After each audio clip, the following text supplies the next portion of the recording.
How are you, Neil? How's your week been? What have you been up to? Oh, I've been very, very busy this week, actually. The other day, I went to Charles Dickens' house Oh, is he in still there? London. No, he's not still there. He died in 1870, dear. Oh, there's some facts for you. There we are. And I have never met him, Oh, except via his books. You read my mind. That was my next question. I know it's going to be your next. I can see it in your eyes. We are getting to know each other so too well, dear listeners. We know what's going through our thought processes. Yes. Go on then. Tell me about Dickens's house then. What did you learn? It's the first house he ever had. His first marital home. He lived there for about 4 years or so. And he wrote the end of Pickwick Papers, the whole of Oliver Twist, and the beginning of Nicholas Nickleby there. Because his books were originally published in serial form once a month. Were they? Did you not know that? I did not know you've learned that. something from me. There we go. We are. And they were published in magazines. I didn't know that at the very all. end, when the book was near the end, Yeah. you'd have a double issue at the end To finish it off. to finish it off, and then it would be published as a proper novel. Wow, I had As no it's a idea. book. Yes. How long was that before he just wrote books, or was it always like that? It was in the early Victorians. I mean, the early Victorians were very much magazine readers. Yeah. They were. And as Dickens' life carried on till 1870, more and more people, the reading public became bigger and bigger because more and more people had learnt to read. Yeah, of course, because that was the time Basically. it was being. And also more and more people had time and leisure to read. Yeah. There was a growing middle class who had time and leisure to read. So basically, there was a real... Dickens himself ran 2 magazines, all the year round and Household Words, as well as writing his novels. Wow. As well as. And he published short stories in there. He'd edit it himself. Did he work with other people? Was it just his? Yes, he did. But he was very much, in charge. Yeah, you know. I'm sure. So there we were. So there you go. You've learned something today. I didn't know that at all. Yeah, that and is what were you up to? interesting. I went to the photographers gallery this week. Good. It's about time you learnt something at last. How dare you? How dare you? He's learning how to do a photograph. I went and did a 3-year degree. Thank you very much. I qualified in that sense. You're very qualified. Yes, too qualified probably. No, not that good. Too qualified in sarcasm. Blame my mother for that. Oh, really? Yes. You always blame your mother for everything? Oh, I do not everything, just the things she's responsible for. Oh, really? But there we go. So I went up there. I was meant to meet my old lecturer, which I think I said on last week's episode, but I just thought I'd take myself up to London. It was Good. on bank Get holiday up now. Monday, and I did. And I went to the photographers gallery and forgot it was bank holiday hours. So I was there an hour early, and I met this lovely Spanish man outside, and we were both early because he didn't realise it was bank holiday. So we went for a coffee, we showed each other our work, it was very lovely. Then we went to the bookshop together, walked around the exhibition kind of on ourselves, and then met up at the end, exchanged emails. I need to email him actually because I haven't. And it was just very, very nice, It was sort of like, it wasn't a learning process, but I knew we both had photography in common. I thought, why not, engage and speak, and it was very lovely. It was a very nice experience. And isn't it amazing that with modern technology, you are able to share your photography work with him? Yeah. In the old times, you'd have to take him to your gallery or your studio. Yeah, I could just put up my website and show he him. wouldn't have been able to. He's come over from Spain. But you're actually able to share through technology, through an iPad or a phone, some of your work. Yeah. No, it's been lovely. He showed me on his phone, I showed him on my phone, and that was kind of... It was just really nice. I didn't expect to. I kind of gone, right, well, my plans have cancelled, I'll just treat myself to a day out. But yeah, it was nice to engage with someone a little bit, Someone older. Well, not necessarily, he happened to be a bit older. But I think it was in his 50s or something. But it was just nice to, I think we're so stuck in our ways sometimes, especially in London, that it's like we've all got blinkers on and we just kind of ignore the world around us a lot. And it was kind of, I think that's true of anyone wherever they live. No, true, but he's just, and I walked past him at the beginning because they've put big billboards up now, the photographers gallery on the streets. There's more work. It used to be quite almost secretive, the photographer's gallery. It is, and it's opposite small, the Sweatbox, which is a big gay sauna. So I wouldn't know about that. Oh yes. Well, you have to say that, don't you? I've never been in Sweatbox. Well, neither have I. But yes, it was lovely, and I think that brings us on to today's episode quite nicely. Actually, what I do you think think? it really does.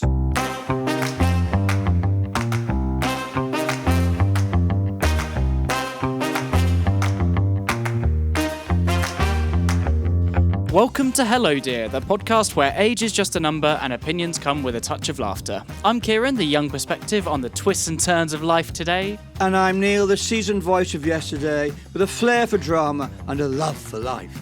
Together we're here to chat about everything under the sun, from the latest trends to the timeless tales of our own experiences. So, grab your favourite beverage, get comfy, and join us as we explore the complexities of life.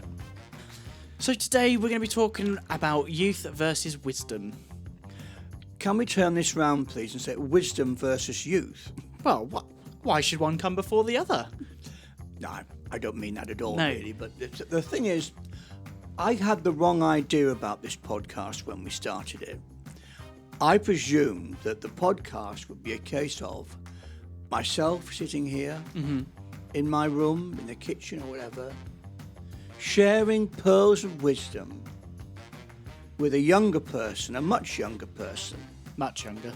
about their life and my life and things I've learnt from my life. And that the younger person would be sitting there ready to receive my pearls of wisdom without any banter or sarcasm involved. Well, I have to interrupt you. You do blather sometimes, you know.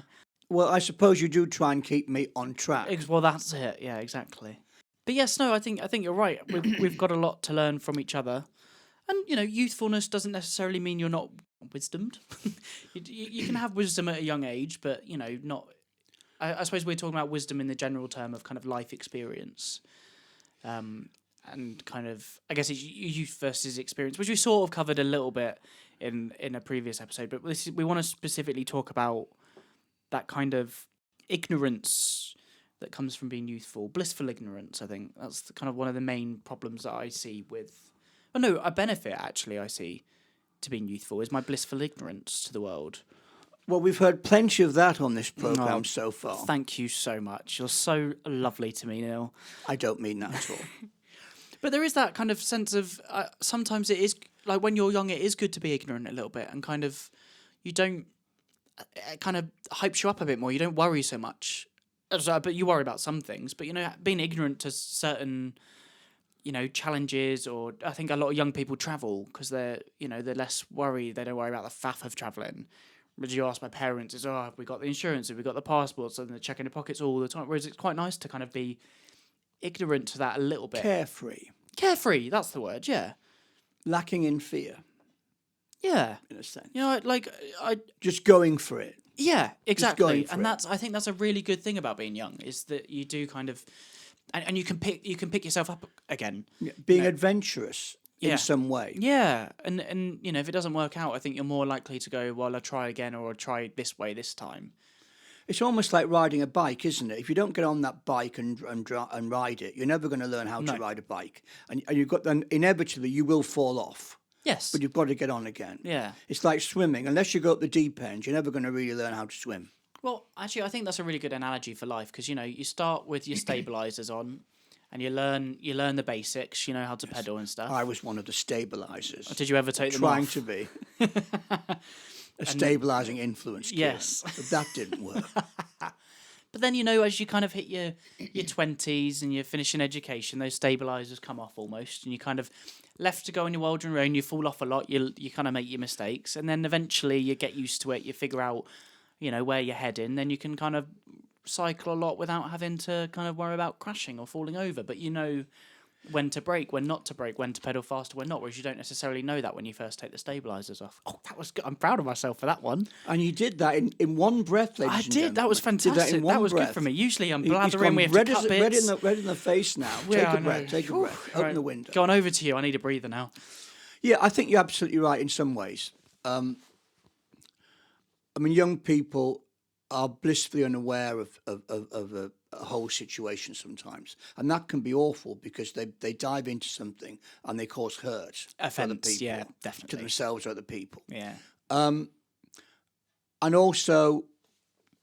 to there's ignorance and ignorance. I think that there's an ignorance of deliberately not wanting to know something There's and just going with the easy option, which is what the media's about. yes, a lot of, yeah. and certain political parties are about. Let's go for the easy option. It's easy to believe that, all immigrants are bad, for instance. All immigrants are not going to help the country. Which isn't true at all. Which isn't true at all. But it's easier to do that. It's lazy thinking, really. Yeah. Lazy thinking. Well, that's the blissful ignorance and intentional ignorance. And, Yes. you know these things are happening in the world, but you choose, no, I'm going to ignore that and just carry on my path. Whereas I see blissful ignorance as kind of, you are just kind of innocent in a way. And you kind of, yeah. that's the difference there. And I think wisdom does come from life experience to some extent, I think. But also, it's, from my experience as a teacher, yes, I've learned from life experience, and I can give some of that knowledge to other people in any way. I did as a teacher. I still do with my writing and my blog and this, I guess.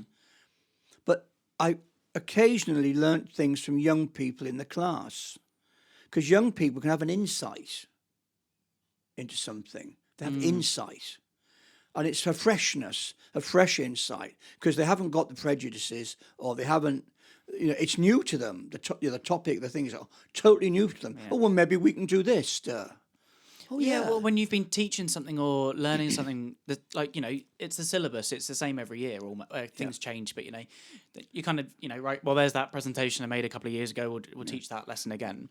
And like you said, and having a new and fresh perspective, those students haven't seen that presentation every year like you have, and you've done it, and you've kind of got used to it, and you're kind of stuck in your ways as such. And they're able to offer you that kind of perspective you haven't seen because you're so kind of tunnel vision almost. Yeah.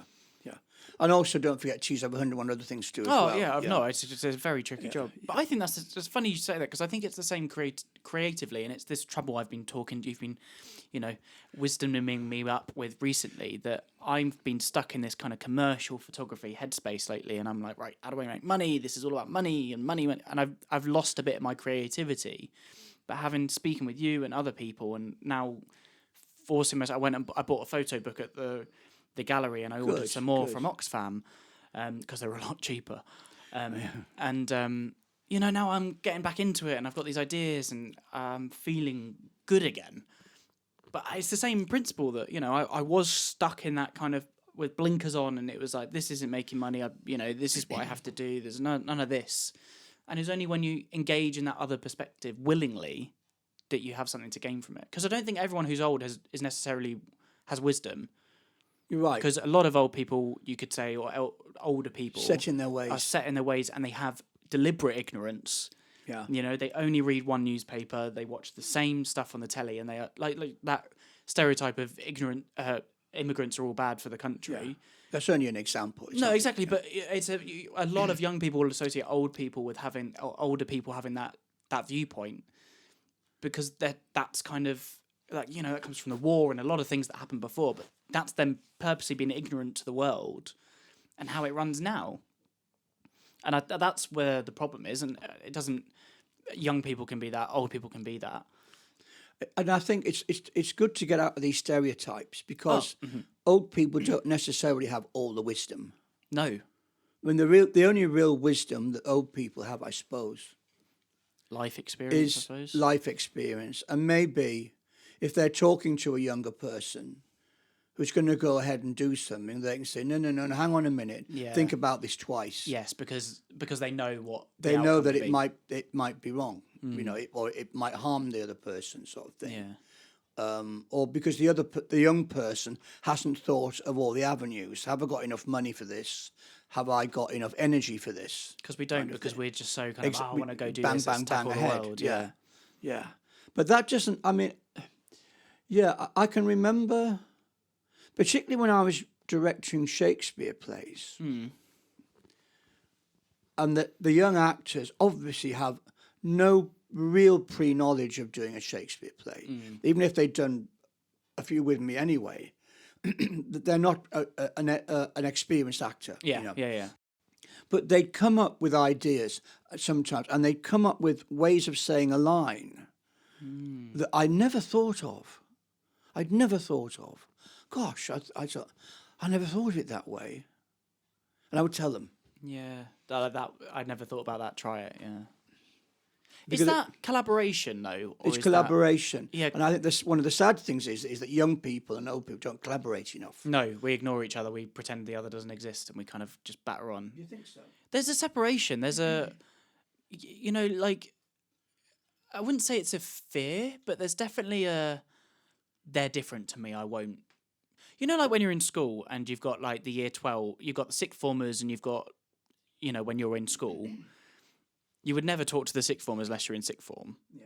Yeah. And it's kind of that. I think it's that similar thing where it's like, you feel like I'm a year 7 and you're a year 13 per se. So I'm never going to speak to you ever because you're going to hit me. You're going to put me in a bin. You're going to call me silly names. You're going to laugh at me, which is, or it's the same as like year 7, year 11. It's like the same kind of relationship. And I think we have that as a younger generation. I think a lot of us think that about older people. It's that, I'm never going to be able to relate to them. They're so different to me. They've had such a different life experience. Well, hello, dears. Neil here, just checking in. How are you doing? If you are enjoying today's episode, why not drop us a quick review on your favourite podcast platform? And don't forget to hit the follow button so you never miss an episode. We love hearing and interacting with you. We are into interaction. Follow us then on social media at Hello Dear Pod for bonus content and send us a message. Finally, if you're one of our listeners on Spotify, you can interact with our Q&As and polls, which you'll find on most episodes. All our links are in the description of this episode. Now, let's get back to it. I don't want anything to do with them. Which is a great sadness, really. Because everybody's got something to offer. Everybody's got something to offer. I think it goes both ways, though. I think It a lot does. of Exactly. Everybody's Yeah. got something to offer. A friend of mine, Simon, who you've met, he actually works in various nursing homes. No, They're really, yeah. really elderly people. I mean, some of the people are over 100. And obviously some have dementia, but all of them do. And those who don't, they're often very on the ball as Yeah. regards current affairs. They've got their own opinions. And they're very fresh and alive and alert within the circumstances that they're in. They're in these posh nursing homes, and they have a lot to offer still. Yeah. And it's a shame that they're not tapped, if you like, for their experience. I don't think there's many opportunities for young and old people to come together. No, it's right. It's right. There's not many Now, environments where it works. I'll give you an example. There's one lady, Irene, who Simon used to tell me about, and she's now 104. Wow. A very grand lady. And she, when she was 99, the lockdown started. And Simon was going into the one home at that point. He just travelled around teaching dance, but he was going to one home. He couldn't really go anywhere else. But he got a job just helping out there. Yeah. And he got to know everybody in the one home. And Irene, age 99, said, I don't know why people are worrying. It's only a year of your life. Wow. This lockdown. It's only 1 year in your life, And she was 99. And she was quite right. Because look, Yeah. we're here. But that's her wisdom Yeah. there. Of like, whereas young people will panic, and we did, and it was like, oh, it's a waste of my degree, it's a waste of, and it was. But, I'm 23. It's not, touch wood, I've got a whole life ahead of me. Yeah. And we shouldn't worry so much. I mean, it's interesting. I want to hear more about what wisdom and age has to do with wisdom. Like, what other benefits are there from being older and having that wisdom that young people wouldn't have? You're able to detach yourself more from your situation, probably because you're not working anymore. And when you were working, you were working very hard. You had drive, which again can make you blinkered. But being a bit older, or as I got older when I was working, I'd be able to detach myself from my situation and see myself, watch myself from above, if you like. That's one thing. Do you think you were able to step back more and put barriers in place, that kind of knowing when to stop? Yes. A lot of young people get tied to their jobs, and it's kind of like, It's not just young people. I'll put in. I was 50 when I realised that Yeah, the I job. need to. I'm I putting. mean, yeah. I said to another friend of mine, he was a teacher as well. He's one of my godchildren, and I said, I'd learned that is the job running me or am I running the job? Yeah. Which is a huge lesson to learn. And now it's 50. Yeah. I wasn't 70, I'm 50. Well, this is an important thing. I think you look at youth and wisdom. You go, you okay? I'm getting there. I'm perspiring. I'm expiring on air. Stop it. Ladies and gentlemen. Here we go again. La-dee-dee-dee. I'm going to... Can hear the angels singing already. Exactly. But it's an interesting point because we look at youth and wisdom as 20-year-olds and 80-year-olds. You know, we forget there's the whole bit in the middle where they probably do cross over quite a bit. You know, that youth and that wisdom sort of become one, and you kind of you're able to see both sides there. It's being open to each other. Yeah. Let's be open. I mean, I can remember being in that school and the technology, you know, which I embraced, I used. I had my own iPad before the school had one. And I wanted to use it in my productions and everything. But I guarantee I had a lovely studio and it had a lovely kind of white wall which you could use as a screen. Yes. I guarantee if I wanted to show a clip from a film or a production or something on that wall, it wouldn't work. No. And the sixth form would come and show me how to do it. Yeah. So I'm learning from a young person. But that wasn't just. Yeah, I mean, there was young teachers who couldn't do it either. But that's a generational thing, as opposed to. You know, and it's that you got to be willing to learn from someone, whoever they are. Oh, right, I was in a jam. I need to get this done very quickly. Yeah. But I think we all have a lot to learn from each other if we'll only be open. Yeah. You know? And if, as an older person, you're not saying, I know what's right, I'm going to tell him or tell her, you know, rather than saying, well, what do you think about this? Yeah. Which is what this podcast is about, really. Yeah. What do you think about this? Which I've never heard. I've never heard half the things you think about things. No, I mean, most of it's rubbish, but we're just pretending. Well, no, I could don't say believe the that. same, you know. I think when you've also got this kind of power complex between youth and wisdom, and I think young people think they're the best, and old people feel they all knowledgeable. I know everything about life. They've got the answer. Yeah, and I think there's a lot of clashes that come from that. Yeah. And it's funny because we were just saying before we were recording that emotional intelligence is a big thing, and when we're young, we don't necessarily have that. Depending on your experiences, you know, some people have more emotional intelligence than others. But you'd expect older people to have that. But as part of emotional intelligence, you'd expect them to be more open to conversations. But if anything, they close themselves off more. Yeah. And also, don't forget, it's nothing to do with age sometimes. No. Well, this is some it. It's people experience, isn't it? Some people are emotionally thick for all of their lives. Oh, yeah. Yeah, no, you're right. You know. No, that's true. But some people don't ever gain that wisdom No. that you would associate with an age. No. Yeah, maybe we need to remove age from this entirely. And, you know, it's not about youth. It's having wisdom and not having wisdom. I've always had emotional intelligence, I think. If anything, I've always been so oversensitive that it stopped me from doing things. Now, you talk about when you were younger, the whole idea that every young person, they'll be fearless and do this and do that and do the other. I was always thinking 3 or 4 times about doing it. I was the one who was putting one finger in the water rather than going in the deep end. I remember when I was in primary school, we had a swimming pool, and the heater broke one day. But they were like, "Oh, it's fine." And it's you know how you get in the pool now and you just go for a few laps. Well, you go up and down once or twice, and you're warm enough to swim. But I dipped my toe in. I went, I'm not getting in that water, and I went and got changed. Oh, so dear. maybe I was stubborn from a young age, or emotionally intelligent. I'd like to think of myself at 8 years of age being emotionally intelligent enough to say, no, I'm not getting in the cold water. But I wish I had let go. I remember my aunt, my Aunt Barbara, she come from Canada to the house in England, and I was about 18. And said, you ought to go off and do some backpacking or travel the world a bit, you know. And I put up my hands in horror that I could not possibly get a backpack and sleep rough and stuff, and the way other young people do. It didn't seem a possibility. That goes back to the episode we did on going to university or not, and how I said I wish I'd taken a gap year.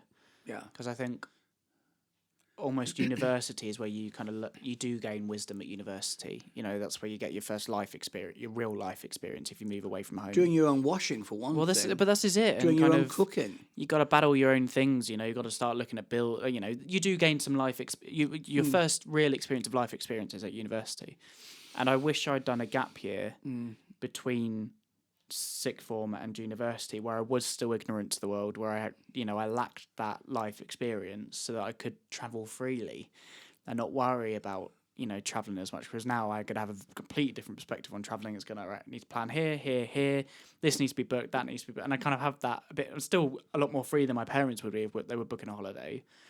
Off to Italy in the summer, we've booked all the flights and where we're staying, but we haven't really planned what we're doing, or we're not booking the trains until we get there, and we'll just pay for the trains. But it's had I been traveling, probably wouldn't have even booked the flight. I'd probably book the flight tomorrow, and I'd be off, and that would be me gone for a month. You don't have any responsibility either. I wish I had done that, because I'd never be able to experience that like I would have had I taken that gap year properly. Still go traveling, but not with the same mindset I would have had, 3 years ago, 4 years ago. I agree with you entirely. It's not necessarily to do with age. No, it's your personality, Yeah. really. And yet,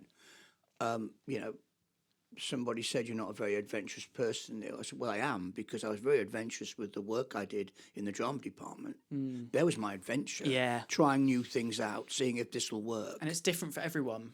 That's where I was adventurous.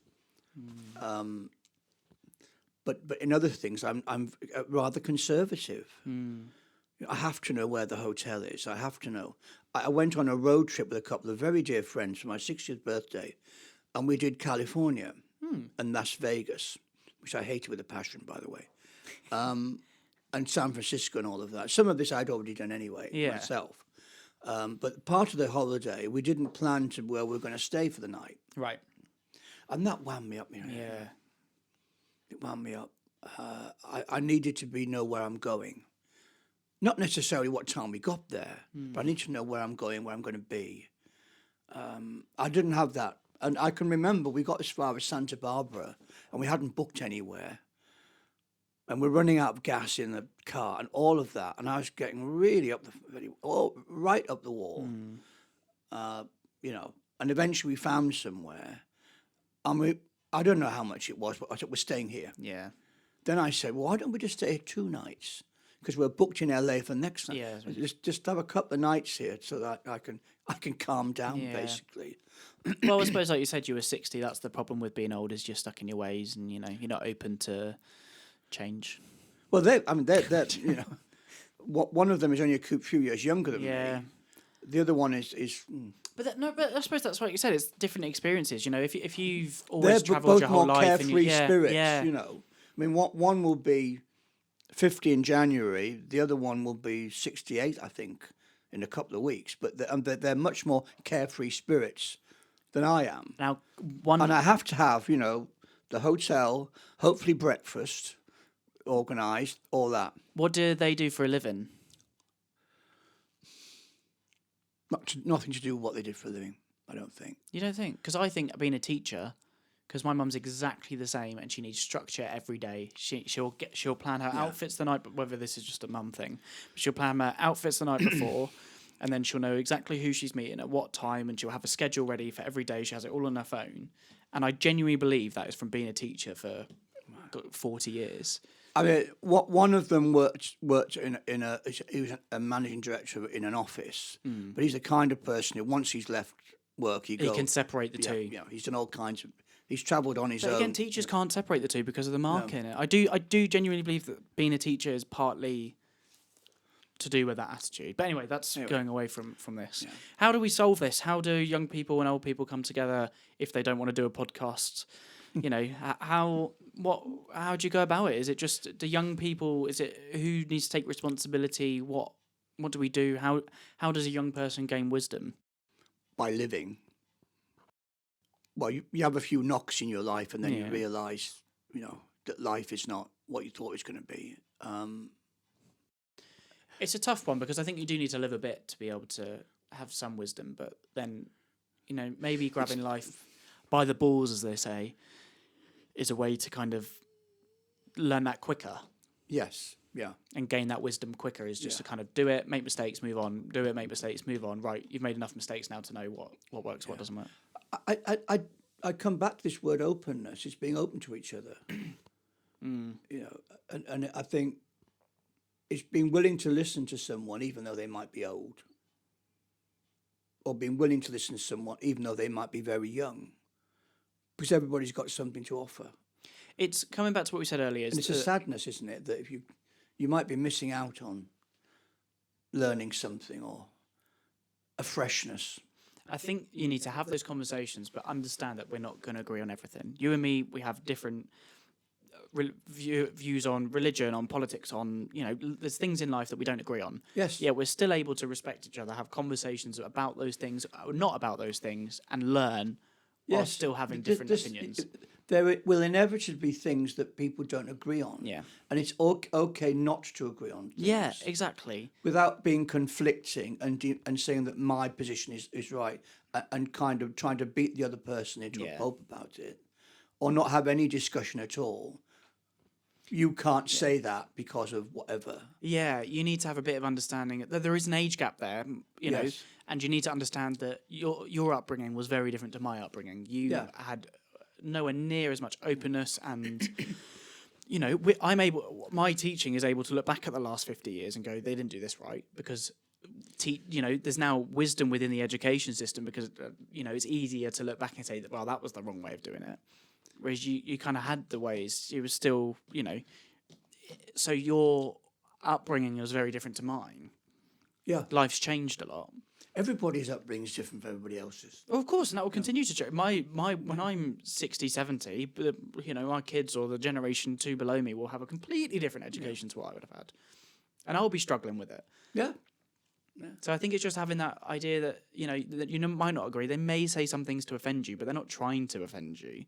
It's a lack of the wisdom that you have as a young person to the wider world, because you've been taught that, whereas, that isn't, young people might have wisdom in one thing, but not in life experience. That's what old, like I said, it's bringing it all together. Got wisdom in different things. Yeah. Wisdom is a big umbrella. Yeah. There was, about 10 years ago, there was a, if you like, social experiment. I think it was in an old folks' home in Holland. I'd have to look it up. And it was a nursing home, old folks' home. And they brought some young people to live with the old people. Oh, okay, interesting, yeah. And the young people had their own problems. Yeah. And they were getting on very well when this article was written. I mean, I don't know how long ago, finished, yeah. But what a marvellous idea. What a great idea. Yeah. And obviously the younger people were helping the old people get around. Yeah. And they had someone to talk to who didn't know them. And that comes back to there's so much to learn from each other. Young, old, in the middle. And we just need to be open that we'll all have differences and we may not agree on everything, but there are conversations and there's knowledge and there's wisdom to be learned from everyone, no matter how old you are. Absolutely. But just remember, Kieran, that you're the one who's going to have to listen most to me. Yes, no, I'm well aware. And I've managed to stay awake during all of our recordings so far, but there may be a day where you just hear me snoring and nodding off when you're just yapping on. Well, I hope we haven't yapped too much this episode. No, I hope not. And we hope to see you talking about something else next time. See you next week. Bye-bye. See you next week. Bye. You've been listening to Hello Dear, presented by Kieran and Neil. Follow us wherever you listen to podcasts for a new episode every single Wednesday. In the meantime, you can find us on Instagram and TikTok under @HelloDearPod, and you'll find bonus content and behind-the-scenes stuff there. Want to get involved further? Then for Spotify listeners, you can interact with our Q&As on each episode. And for all other platforms, including Spotify, just click the link in the description of this podcast to send us a written or voice-recorded message. See you next week.